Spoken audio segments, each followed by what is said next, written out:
그 말씀이 일곱개 서리라. 문형 345면에 있습니다. 우리 한 절 말씀 같이 우리 2번 연속으로 함께 읽도록 하겠습니다. 함께 읽습니다. 시작. 또 어려서부터 성경을 알았나니 성경은 능히 너로 하여금 그리스도 예수 안에 있는 믿음으로 말미암아 구원에 이르는 지혜가 있게 하느니라. 또 어려서부터 성경을 알았나니 성경은 능히 너로 하여금 그리스도 예수 안에 있는 믿음으로 말미암아 구원에 이르는 지혜가 있게 하느니라. 아멘. 할렐루야. 우리 옆에 있는 분 우리 바라보시면서 이렇게 인사하겠습니다. 이 자리에 오셔서 감사합니다. 인사하겠습니다. 한 번 더 인사할 때 주님의 이름으로 사랑하고 축복합니다. 인사하겠습니다. 네, 사랑하고 축복합니다. 네네, 감사합니다. 예, 여러분 CTG 받으셨나요? 네, 한번 들어보실까요? 저 받았습니다. 자랑 한번 해주시죠. 예, 좋습니다. 올려주시고요. 오늘만 제가 간단하게 설명하고 다음 주부터는 설명 없이 바로 우리 말씀 들어가도록 하겠습니다. 양육 과정 내용을 가지고 제가 설교를 할 겁니다. 설교를 할 때 원래는 양육이라는 것은 나눔이 있어야 되거든요. 서로 마음을 나누고 또 생각을 나누고 그런 과정이 있어야 되는데 우리가 진행하는 이 양육 과정은 다수를 대상으로 하는 것이기 때문에 제가 설교 형식으로 말씀을 준비해서 말씀을 전할 예정입니다. 우리 함께하는 성도님들은 보시면 제가 빈 괄호를 이렇게 만들어 놨습니다. 그래서 말씀을 들으시면서 거기다가 빈칸에다가 기록을 하시면서 적으시면 될 것 같고요. 우리가 지금 시작하는 이 과정은 필수 양육 과정입니다. 그래서 새가족부에서 새가족교육 5주차를 마치면 그 다음에 진행되는 과정이기 때문에 성경의 기본, 신앙생활의 기본을 다루는 과정입니다. 그래서 우리가 어떠한 자세와 태도로 이 과정을 함께 해야 되냐면 다시 내가 초신자라는 생각으로 다시 기본을 다진다라는 생각으로 알고 있지만 놓치고 있는 것은 무엇인지를 점검하시면서 말씀을 들으면 참 좋겠고요. 항상 제가 양육반을 진행하면서 강조하는 것이 무엇이냐면 따라서 해봅시다. 정직. 더 크게 정직. 예, 정직한 마음과 정직한 모습으로 이 양육 과정에 참여해 주시기 바랍니다. 우리 교회에서는 그럴 일 없겠지만 다른 교회에서는 이것이 수료의 과정으로 진행되다 보니까 너무 바쁘면 다른 성도님들에게 내 이름도 같이 좀 써서 제출해줘. 막 이런 분들이 있으세요. 우리 교회는 그런 분 없으시겠죠? 그런 유혹에도 빠지지 마시고 정직하게 꼭 이 자리에 사모하는 마음으로 참여하셔서 기록하고 또 이렇게 제출해 주시면 되겠습니다. 요거를 말씀을 듣고 말씀을 듣고 기록하신 후에 나가실 때는 우리 교역자들에게 이 시트지를 주시면 이것이 출석 용지가 됩니다. 그래서 이곳으로 출석 체크를 하고 이 과정이 다 끝나면 여러분이 기록한 것은 정리해서 묶어서 다시 돌려드리도록 하겠습니다. 그렇기 때문에 여러분들은 꼭 은혜를 사모하면서 참석해 주시면 감사하겠고요. 앞서 말씀드린 것처럼 우리 교회에 일꾼을 세우는 데 있어서도 질서로 세워가려고 합니다. 그래서 오늘 참여하지 못하신 성도님들 반드시 들어야 되는 과정이니까요. 함께 독려하면서 잘 적극적으로 참여를 해주시면 감사하겠습니다. 예, 그러면 지금부터 우리 성경에 대해서, 하늘에서 온 편지에 대해서 우리가 함께 살펴보려고 합니다. 우리 한 번 더 인사할까요? 은혜 많이 받으시길 축복합니다. 인사하겠습니다. 네, 끝까지 잘 이겨내시기를 바랍니다. 오늘날 많은 사람들이 과학에 대한 절대 신뢰를 가지고 있지요. 여러분은 어떠십니까? 과학 하면 왠지 하나님보다 더 신뢰하고 있지는 않으십니까? 여러분, 과학은 너무나 중요하고 우리의 삶 가운데 유익을 주지만 결국 과학도 하나의 믿음 체계일 뿐입니다.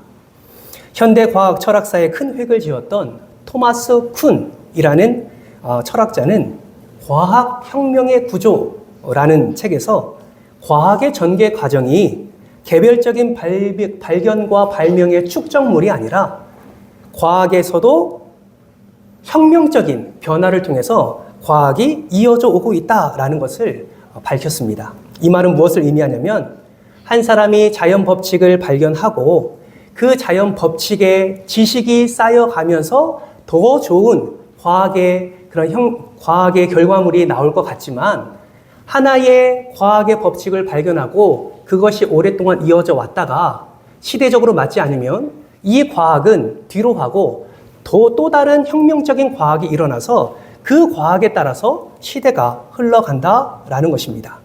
그래서 이것은 과학의 어떤 축적물에 의해서 신뢰가 쌓여가면서 과학의 결과물이 나오는 것이 아니라 과학도 계속 혁명의 과정을 거쳐서 나아가고 있다라는 사실을 밝히 말한 것입니다.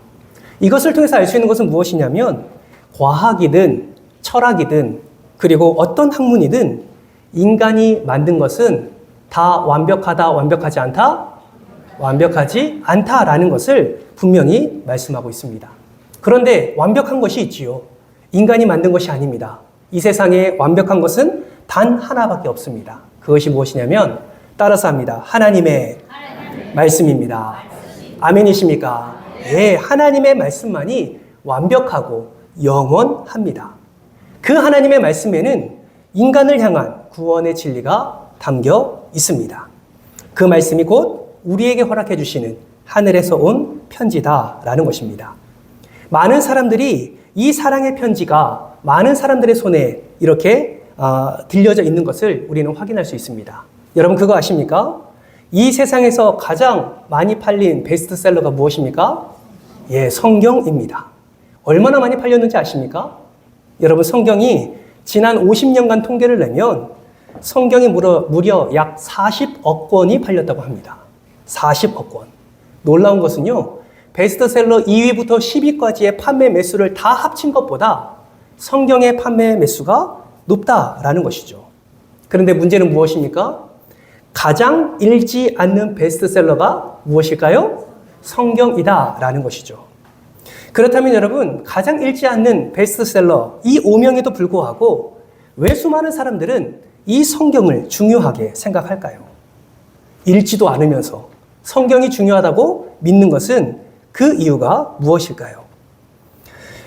그렇게 그 성경을 읽는 이유, 읽지 않는 이유는 하나님의 말씀이라는 사실을 믿지 않기 때문에 그렇겠지요.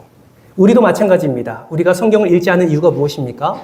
만약에 우리가 이 성경이 정말 하나님의 말씀임을 확신하고 이 성경의 말씀 가운데 그 진리가 내 삶을 이끌어가고 날마다 구원의 은혜를 누릴 줄 확신한다면 사실 성경을 읽지 않으면 바보 같은 짓이지요. 왜요? 정말 사실을 믿는다면 우리는 성경을 놓지 못할 것입니다. 많은 사람들이 성경을 읽지 않습니다. 그 이유는 성경이 하나님의 말씀이라는 것을 믿지 않음과 동시에 성경 이외에도 구원의 길이 있다라고 믿기 때문에 그렇습니다. 그런데 성경은 전혀 그렇게 말하고 있지 않지요.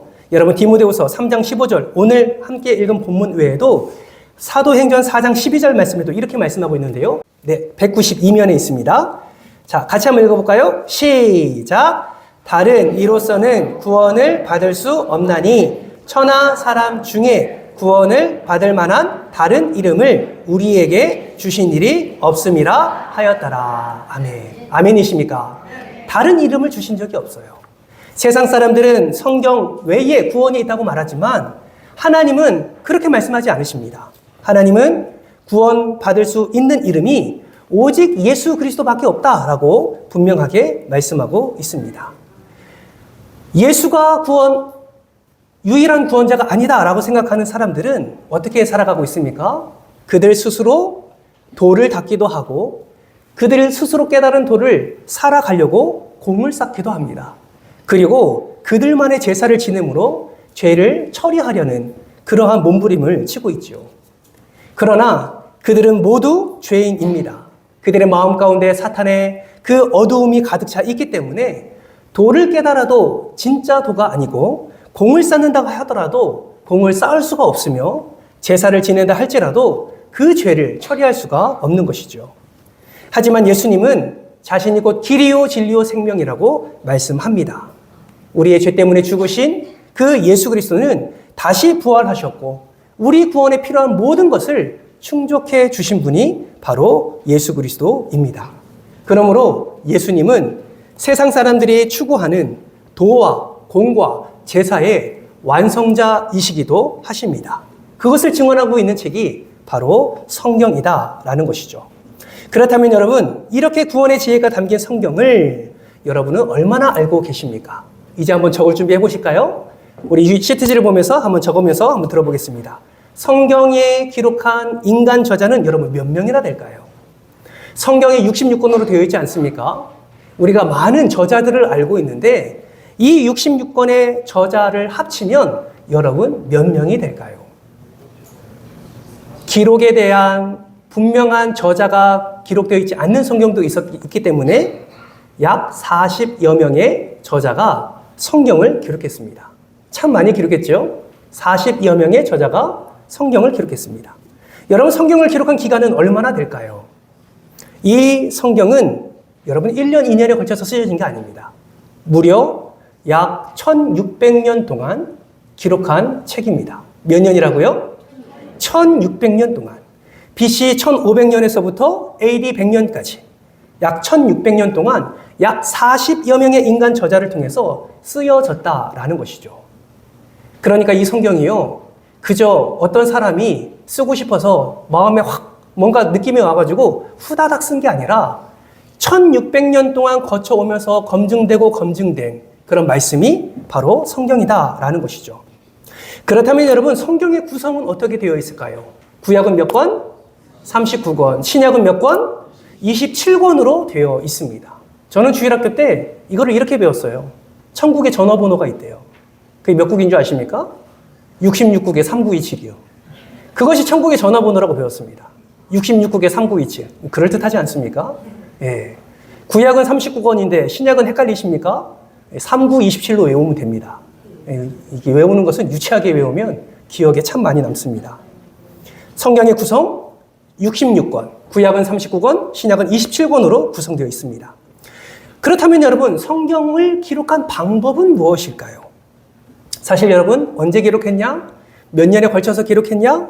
구성은 뭐냐? 이런 것도 중요하지만 사실 누가 이거를 기록했느냐? 어떤 방법으로 기록했느냐? 이것이 중요하지 않겠습니까? 인간 40여 명의 저자를 어떤 식으로 이 성경을 기록했냐? 이것은 매우 중요한 겁니다. 기록 방법은 무엇일까요?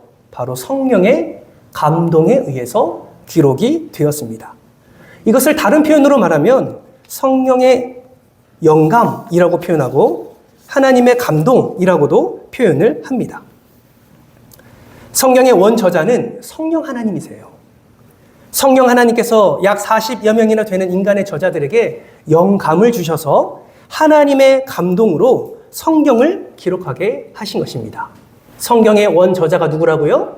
성령 하나님이다라는 것입니다. 성경이 이를 분명하게 말씀하고 있지요. 여러분, 베드로후서 1장 21절 말씀 우리 같이 한번 볼까요? 이 또한 한번 나오네요. 같이 한번 읽겠습니다. 시작. 예언은 언제든지 사람의 뜻으로 낸 것이 아니요 오직 성령의 감동하심을 받은 사람들이 하나님께 받아 말한 것임이라. 아멘. 디모데후서 3장 16절 말씀도 같이 한번 볼까요? 함께 읽습니다. 시작. 모든 성경은 하나님의 감동으로 된 것으로 교훈과 책망과 바르게 함과 의로 교육하기에 유익하니. 아멘. 여러분, 성경은 하나님의 감동으로 쓰여진 겁니다. 사람의 생각과 사람의 지식과 사람의 경험과 사람의 그 어떠함을 가지고 이것을 인간 저자가 기록했지만 사람의 생각과 사람의 지식과 사람의 경험까지 그 어떤 것까지도 하나님께서는 감동케 하셔서 이 성경을 기록했다라는 것을 반드시 기억하시기 바랍니다. 그래서 성경을 보면 그 시대적 배경이 나오고 문화가 나오고 사상이 나옵니다. 여러분, 그 모든 것을 성령 하나님께서 감동하셨다. 그리고 그들을 통해서 하나님의 절대 진리를 이 말씀 성경 66권 안에 담았다라는 것을 여러분 반드시 기억하시기 바랍니다. 그렇다면 도대체 성령의 감동이 무엇일까요? 하나님의 감동이 무엇일까요? 무엇을 의미하는 것일까요? 여러분, 성령의 감동으로 기록되었다는 것은 성경 속에 하나님의 생기가 들어있다라는 것을 의미합니다. 뭐가 들어있다고요? 네, 하나님의 생기가 들어있다라는 것이죠. 여러분 창세기 2장 7절 말씀에 보면 하나님께서 흙으로 사람을 만드신 후에 그 속에 무엇을 불어넣으십니까? 생기를 불어넣으시죠. 여러분 생기를 불어넣었더니 그 사람이 무엇이 되었다고 성경은 말씀합니까? 생명이 되었다라고 말씀하고 있습니다. 여러분 에스겔 37장 말씀도 보세요. 마른 뼈 환상 기억하시죠? 하나님께서 골짜기에 마른 뼈들을 향하여 말씀하시고 그 마른 뼈들을 향해서 생기를 불어넣으셨습니다. 여러분 그랬더니 그 마른 뼈가 어떻게 되었습니까? 하나님의 군대가 되었습니다. 강한 군대가 되었다라는 것이죠. 여러분 하나님은 빛이 없는 데서 빛을 불러내심으로 빛을 창조하신 분이십니다. 세상 만물을 말씀으로 창조하셨습니다. 하나님은 인간을 흙으로 만드시고 그 속에 생기를 불어넣으심으로 생명체가 되게 하셨습니다. 여러분 하나님의 말씀도 마찬가지예요. 성령 하나님은 인간 저자뿐만 아니라 그들이 가지고 있는 모든 것을 성령의 감동으로 생기를 불어넣으시고 그 모든 말씀이 하나님의 살아있는 말씀이 되게 하셨습니다. 여러분 기억하십시오. 하나님의 말씀은 살아있습니다. 아멘이십니까?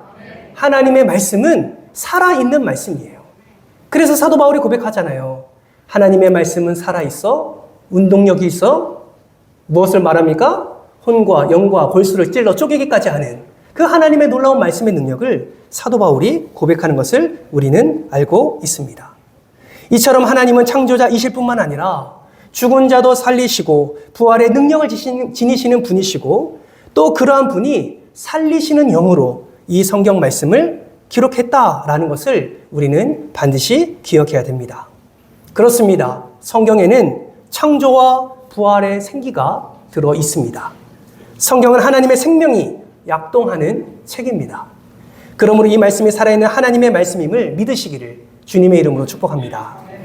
우리가 말씀에 대해서 또 하나 기억할 것이 있는데 그것이 무엇이냐면 우리가 믿고 있는 이 성경이 어떤 하나님의 말씀이라는 것을 기억해야 될까요? 한번 따라해 볼까요? 정확무오. 네, 정확무오한 하나님의 말씀입니다. 정확한 말씀이라는 것이죠. 무오, 오류가 없다는 말씀입니다.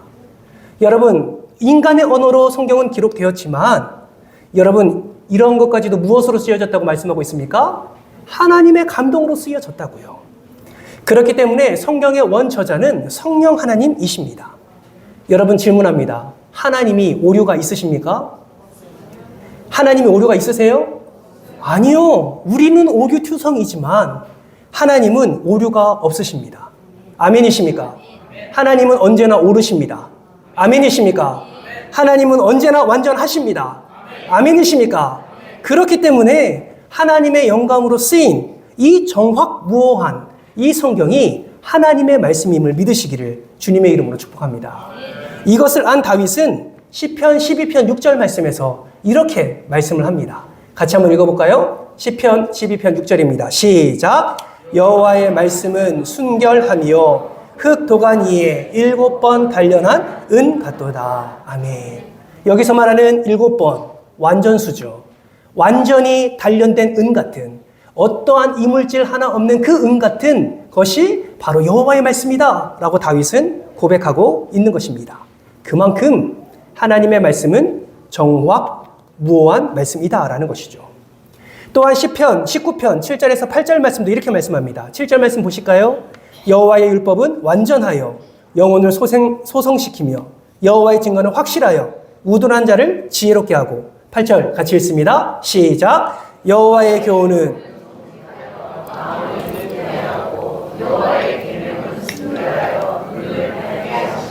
네, 그렇습니다. 성경은 하나님의 감동으로 쓰여진 것이기 때문에 오류가 전혀 없습니다. 그렇기 때문에 이 성경의 무오성은 우리가 하나님이 하신 모든 말씀을 온전히 신뢰할 수 있게 하는 근거가 되는 것입니다. 여러분, 신약 성경을 보면 예수님이 말씀하신 부분은 어떤 색으로 표시되어 있습니까? 약간 붉은색으로 표시되어 있죠. 그리고 나머지 말씀은 다 검정색으로 표시되어 있습니다. 여러분, 성경은 그렇게 구분지어서 뭔가를 믿는 책이 아니다라는 거예요. 모든 성경은 하나님의 감동으로 되었기 때문에 오류가 그 없는 말씀을 우리는 하나님의 말씀으로 전적으로 믿고 신뢰해야 한다라는 것입니다. 그런데 문제는 무엇입니까? 성경이 하나님의 말씀이고 하나님의 감동으로 쓰여진 것은 너무나 잘 알겠는데 이 성경을 이해하기가 굉장히 어렵다라는 것입니다.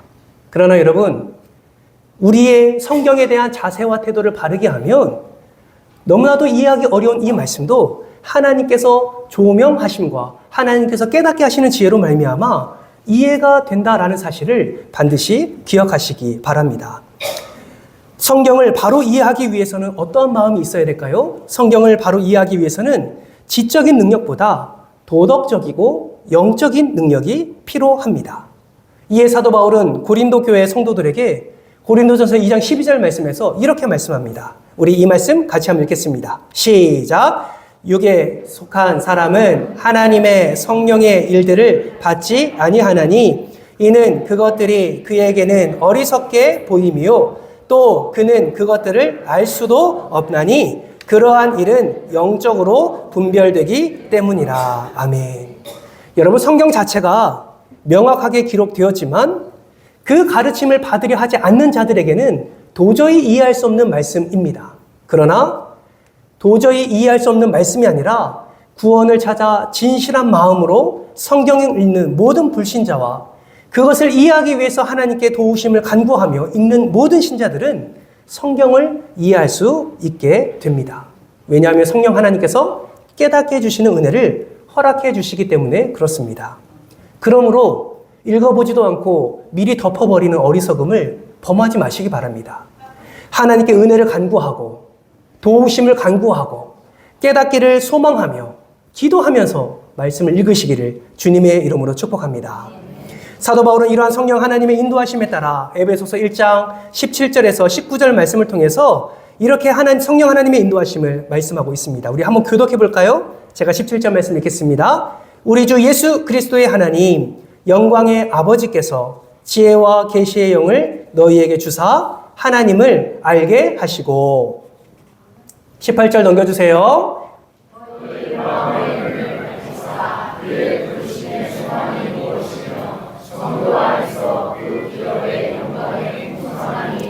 십구 절 같이 있습니다. 그의 힘의 위력으로 역사하심을 따라 믿는 우리에게 베푸신 능력의 크심이 어떠한 것을 너희로 알게 하시기를 구하노라. 아멘. 그러므로 여러분, 성경을 읽을 때나 들을 때나 우리의 성경의 원저자이신 성령 하나님께 우리는 먼저 기도해야 합니다. 하나님의 말씀을 들으러 나왔을 때에도 여러분 기도로 준비하셔야 되고요. 가정에서 하나님의 말씀을 읽을 때에도 성경의 원저자이신 성령 하나님께 간구하는 기도를 드린 다음에 말씀을 읽으시기를 바랍니다. 그렇게 하나님께 진리의 말씀을 깨닫게 해달라고 도와달라고 간구하며 함께 구원의 진리에 대한 간절한 마음, 어떤 마음? 간절한 마음으로 성경을 읽을 때에 우리는 그 성령의 안에 숨겨져 있는 하나님의 보화를 우리는 깨닫고 발견할 수 있게 되는 것입니다. 그렇다면 여러분, 성경에 하나님의 감동으로 기록되었고 성령 하나님 인도하심을 위해 기도하는 것은 알겠습니다. 그렇다면 무작정 성경을 읽기만 하면 될까요? 그렇지 않습니다. 먼저 성경이 무엇을 말하는지 그 목적과 그리고 그 목적을 알고 읽는 것이 너무나 중요합니다. 큰 틀을 먼저 살피고 세부적인 내용을 살펴보면 더 큰 유익을 얻을 수 있는 것입니다. 그렇다면 여러분, 성경 66권, 창세기부터 요한계시록까지 성경이 일관되게 통일성을 가지고 전달하는 주제가 있는데 그 주제가 과연 무엇일까요? 한번 따라해 볼까요? 하나님의 언약. 무엇이라고요? 하나님의 언약이라는 공통된 주제를 가지고 성경이 기록되어 있습니다. 일관되게 통일성을 갖고 있는데 그 하나님의 언약에 대해서 성경은 기록하고 있다라는 것입니다. 언약은 우리를 향한 하나님의 일방적인 사랑이죠. 역사 속에 점진적으로 성취되는 것을 우리로 하여금 깨닫게 합니다. 그러므로 여러분, 구약, 옛 언약 신약, 새 언약 이것이 따로따로 구분되는 것이 아니라 이 구약과 신약이 하나님의 언약으로 하나됨을 우리는 기억하면서 우리는 성경을 읽어야 되는 것입니다. 그래서 구약은 예수 그리스도에 대한 약속이 기록되어 있는 것이 구약이고 신약은 예수 그리스도에 대한 약속의 성취가 기록되어 있는 것이 신약입니다. 그러므로 예수님이 신약에만 나온다고 신약을 중요시하거나 구약을 터부시 여기는 그런 마음과 자세는 여러분 지양해야 하는 것입니다. 하나님의 말씀은 동일합니다. 하나님의 언약으로 이어지고 있습니다. 예수 그리스도로 성취되었습니다. 이것을 가장 잘 말해주는 성경 구절이 바로 요한복음 3장 16절 말씀이죠. 우리 한번 암송해 볼까요? 함께 하나님이 세상을 함께 암송하겠습니다. 시작! 하나님이 세상을 이처럼 사랑하사 독생자를 주셨으니 이는 그를 믿는 자마다 멸망하지 않고 영생을 얻게 하려 하심이라. 아멘. 암송하자니까 다 화면 보고 하시고. 창조주이신 하나님께서 자신의 자녀를 사랑하셨기 때문에 독생자 예수 그리스도를 십자가에 내어주시고 그 십자가에 내어주시는 대속 사역을 통하여 영원한 선물을 우리에게 허락해 주셨습니다. 그렇다면 성경을 주신 목적이 무엇일까요? 여러분, 성경을 주신 목적은 하나님의 크신 사랑을 알고 예수 그리스도를 믿어 구원받아 영원한 생명을 얻게 하기 위해서 우리에게 성경을 허락해 주셨습니다. 여러분, 아멘이십니까? 예, 그렇기 때문에 영원한 이 생명을 얻을 수 있는 유일한 방법은 예수 그리스도를 믿는 방법밖에 없어요.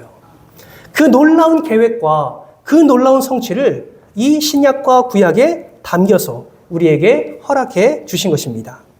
성경만이 우리 인간들에게 하나님의 창조와 생명과 부활의 은혜를 허락해 준다는 사실을 반드시 기억하시기를 주님의 이름으로 축복합니다. 그렇기 때문에 우리의 영이 죽어 있다 할지라도 다시 우리가 말씀으로 돌아가 다시 우리가 예수 그리스도의 깊은 사랑을 깨닫고 다시 우리가 예수 그리스도를 믿는 자리까지 나아가게 되면 우리의 죽어 있는 영이 살아나게 될 줄 믿습니다. 우리 가정이 죽어 있습니까? 여러분, 성경 안에 약속하신 이 하나님의 언약의 말씀을 붙드십시오. 이 약속의 말씀을 붙들 때 우리 가정이 살아나게 될 줄 믿습니다. 인생이 절망과 공포로 죽어 있다면 여러분 다시 예수 그리스도를 붙잡으시기를 주님의 이름으로 축복합니다. 그래서 우리는 이렇게 정리할 수 있습니다. 성경은 생명의 양식입니다. 이 양식을 매일매일 먹고 마시는 저와 여러분 되시기를 주님의 이름으로 축복합니다. 또한 성경은 우리에게 많은 교훈을 안겨다 주기도 하지요. 그래서 사도 바울은 로마서 15장 4절 말씀을 통해서 이렇게 우리의 교훈을 위해 기록된 말씀을 이렇게 증명하고 있습니다. 15장 4절 말씀 우리 같이 한번 읽어볼까요? 시작! 무엇이든지 전에 기록된 바는 우리의 교훈을 위하여 기록된 것이니 우리로 하여금 인내로 또는 성경의 위로로 소망을 가지게 함이라. 아멘. 우리는 지금 신약 성경까지 가지고 있지만 그 당시에는 구약만 있었지요. 그렇기 때문에 신약 성경을 가지고 있는 우리는 더욱더 하나님의 교훈의 말씀에 귀를 기울여야 합니다. 성경은 평생 우리의 삶의 학습지이자 우리에게 날마다 교훈을 허락해주는 평생 교재라 할 수 있음을 반드시 기억하시기 바랍니다. 그렇다면 성경이 실제적으로 주는 유익이 무엇일까요? 세 가지를 함께 살펴볼 텐데요. 먼저 첫 번째는 성경을 통해 구원에 이르는 지혜를 얻을 수가 있습니다. 여러분, 오늘 본문 말씀이죠. 디모데 후서 3장 15절 말씀을 한번 보십시오. 분명하게 말씀하고 있습니다. 그리스도 예수 안에 있는 믿음으로 말미암아 무엇에 이르는 지혜? 구원에 이르는 지혜가 있게 하느니라. 따라서 우리는 성경을 통해서 구원에 이르는 지혜를 얻을 수가 있습니다. 두 번째는 삶의 유익을 경험할 수가 있습니다. 디모데후서 3장 16절 말씀을 한번 보세요. 교훈과 책망과 바르게 함과 의로 교육하기에 무엇하니? 유익하니. 우리는 성경을 통해서 삶의 유익을 경험할 수 있습니다. 세 번째는 하나님의 사람으로 온전하게 될 수 있습니다. 17절 말씀 같이 한번 읽어볼까요? 시작! 이는 하나님의 사람으로 온전하게 하여 모든 선한 일을 행할 능력을 갖추게 하려 함이라. 아멘. 이것이 바로 우리에게 허락해주는 세 가지 유익입니다. 그렇다면 이렇게 하나님의 말씀이요, 하나님의 감동으로 기록된, 하나님의 언약이 기록된, 예수 그리스도로 말미암아 성취된 놀라운 구원이 기록된 이 놀라운 하나님의 말씀을 읽을 때에 우리는 어떠한 태도로 읽어야 하겠습니까? 여러분, 읽어봤자 별 소용없어. 읽으면 바로 그냥 수면제야. 여러분, 이런 마음으로 성경을 대한다면 여러분, 성경 안에 있는 이 하나님의 놀라운 능력을 어떻게 우리가 맛볼 수 있겠습니까? 여러분, 이런 마음으로 읽으십시오. 주여 말씀하여 주시옵소서. 종이 듣겠나이다. 따라서 해봅시다. 주여 말씀하여 주옵소서. 주의 종이 듣겠나이다. 네, 이런 마음가짐으로 우리가 성경을 읽어야 됩니다. 이런 마음은 어떤 마음입니까? 하나님의 신탁을 받는 태도로 읽어야 된다라는 것이죠. 하나님의 무엇을 받는 태도? 신탁을 받는 태도로 우리는 읽어야 됩니다. 다윗은 이러한 태도로 하나님의 말씀을 받았습니다. 시편 119편 18절 말씀을 보면 이렇게 말씀합니다. 우리 같이 한번 읽어볼까요? 시작. 내 눈을 열어서 주의 율법에서 놀라운 것을 보게 하소서. 아멘. 항상 사모함이 있었습니다. 항상 간절함이 있었습니다. 다윗은 그래서 주의 말씀의 능력을 삶 속에서 승리로 경험하게 되었습니다. 바라고 소망하기는 이러한 마음으로 말씀을 대하시는 저와 여러분 되시기를 주님의 이름으로 축복합니다. 그저 말씀을 그저 액세서리처럼 여기지 마시길 바랍니다. 말씀은 하나님의 말씀이요, 하나님의 진리가 담긴 말씀임을 믿으시길 바랍니다. 그래서 말씀을 상고할 때에 사도행전 17장 11절 말씀처럼 베레아 사람들처럼 말씀을 날마다 상고하는 그런 열심과 그런 사모함과 그런 열정이 우리 안에 있어야 된다라는 것입니다. 여러분, 이 말씀 안에 우리의 소망이 있고 우리의 위로가 있고 우리의 회복이 있고 우리의 구원이 있습니다. 아멘이십니까? 그러므로 몸이 아플 때 어떻게 해야 됩니까? 기도하시고 말씀을 붙잡는 훈련을 여러분 감당하시기를 바랍니다. 혹여나 지금 계신 중에 나는 어디인가 몸이 한 군데라도 안 좋다. 손 한번 들어보십시오. 다들 건강하시네요. 손 한번 내려볼까요? 몸이 아플 때는 많은 말씀들이 있지만 이 말씀 한번 의지하지 않으시겠습니까? 말라기 4장 2절 말씀 같이 한번 읽겠습니다. 시작. 내 이름을 경외하는 너희에게는 공의로운 해가 떠올라서 치료하는 광선을 비추리니 너희가 나가서 외양간에서 나온 송아지같이 뛰리라. 아멘. 이 말씀을 붙들고 기도해 보십시오. 난관에 부딪혔을 때는 어떤 말씀을 붙잡아야 될까요? 시편 18편 29절 말씀 같이 한번 읽어볼까요? 시작. 내가 주를 의뢰하고 적군을 향해 달리며 내 하나님을 의지하고 담을 뛰어넘나이다. 아멘. 저 같으면 기록하겠습니다. 난관에 부딪혔을 때 시편 18편 29절 말씀 여러분 기억하시고 말씀을 붙들고 기도하십시오. 이 말씀이 여러분의 회복이 되고 여러분의 구원의 능력이 될 줄 믿습니다. 마지막으로 기도 응답을 기다릴 때 우리는 어떤 말씀을 붙잡아야 될까요? 많은 말씀들이 있지만 이 말씀 한번 붙잡지 않으시겠습니까? 시편 40편 1절과 2절 말씀 같이 한번 읽겠습니다. 시작. 내가 여호와를 기다리고 기다렸더니 귀를 기울이사 나의 부르짖음을 들으셨도다. 나를 기가 막힐 웅덩이와 수렁에서 끌어올리시고 내 발을 반석 위에 두사 내 걸음을 견고하게 하셨도다. 이 다윗의 고백이 여러분의 고백이 되기를 주님의 이름으로 축복합니다.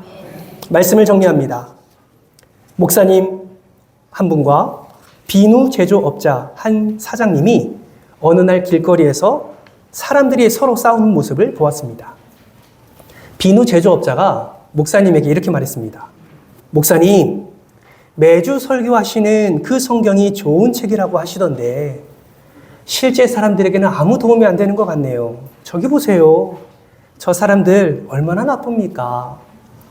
목사님은 아무 말씀도 안 하시고 계속 걸으시다가 몇 주 동안 목욕 한 번 안 한 꾀죄죄한 더러운 아이들을 보고 이렇게 말했습니다.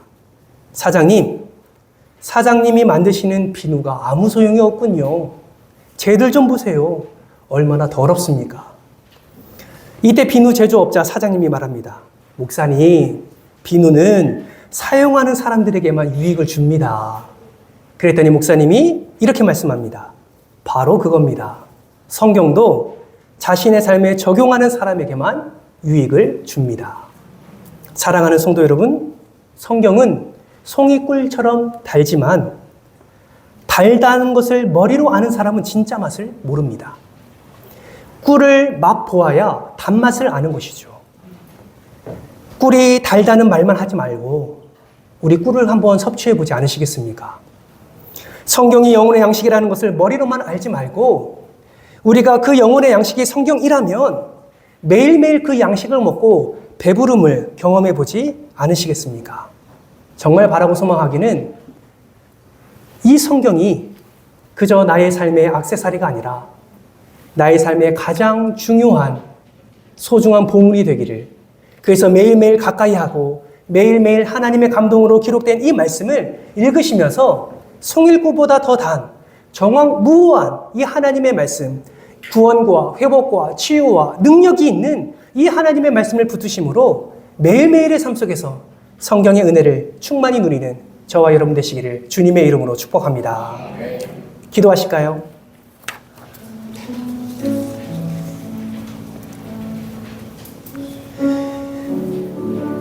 오늘은 성경에 대해서 함께 살펴보았습니다. 구원에 이르는 지혜가 있는 성경 알지요? 교훈과 책망과 바르게 함과 의로 교육하기에 유익한 성경 여러분 왜 모릅니까? 수십 년을 신앙생활 해왔는데. 그런데 이 말씀에 대해서 한 가지 질문해 봅니다. 여러분 정말 하나님의 말씀에 대한 간절한 사모함이 여러분 안에 지금 살아 있습니까? 말씀을 대하는 그 삶의 모습 가운데 정말 이 말씀을 소중히 여기는 그 진실한 마음이 여러분 안에 있습니까? 여러분 너무나 중요한 것은 무엇인지 아십니까? 오늘 우리가 시트지의 빈칸을 하나하나 채우지 않았습니까?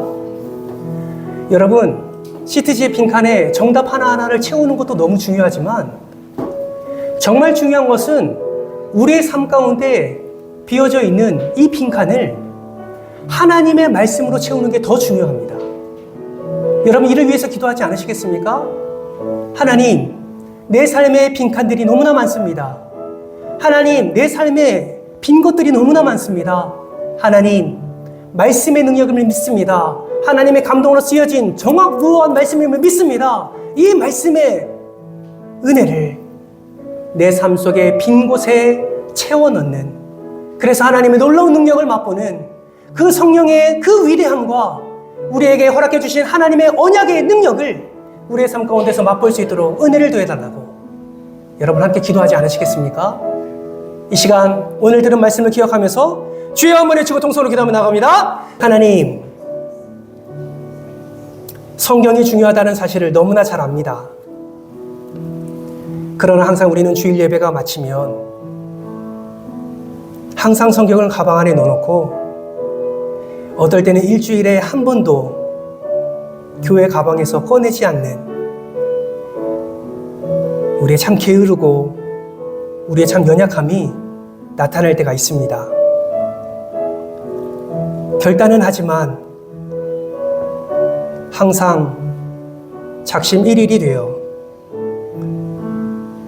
말씀을 펼치는 것을 너무나 힘겨워하는 것이 우리의 모습이 아닌가 돌이켜봅니다. 성경은 하나님의 감동으로 된 하나님의 말씀임을 믿습니다. 오류가 없는 완전한 그리고 하나님의 언약이라는 통일성을 가지고 우리에게 구원에 이르는 지혜를 허락해주는 하나님의 말씀임을 믿습니다. 교훈과 책망과 바르게 함과 의로 교육하여 하나님의 사람으로 온전케 하고 선한 일을 행하기에 부족함이 없도록 인도해주는 그 말씀이 바로 성경임을 믿습니다. 하나님, 이 성경을 우리가 포기하지 않도록 주님께서 은혜를 더해주시고 이 성경이 액세서리가 아니라 온전히 내 삶을 이끌어가는 귀한 하나님의 도구가 될 수 있도록 주님께서 은혜 위에 은혜를 더하여 주옵소서. 우리 모든 성도들 말씀에 사로잡힌 자 되게 하시고 말씀의 능력을 누리는 자 될 수 있도록 주님께서 마음껏 축복하여 주옵소서. 하늘로부터 부어지는 놀라운 사랑의 편지를 우리 모든 성도가 마음껏 누리게 하여 주시옵소서. 감사를 드리오며 사랑이 많으신 예수님의 이름으로 기도드리옵나이다. 아멘.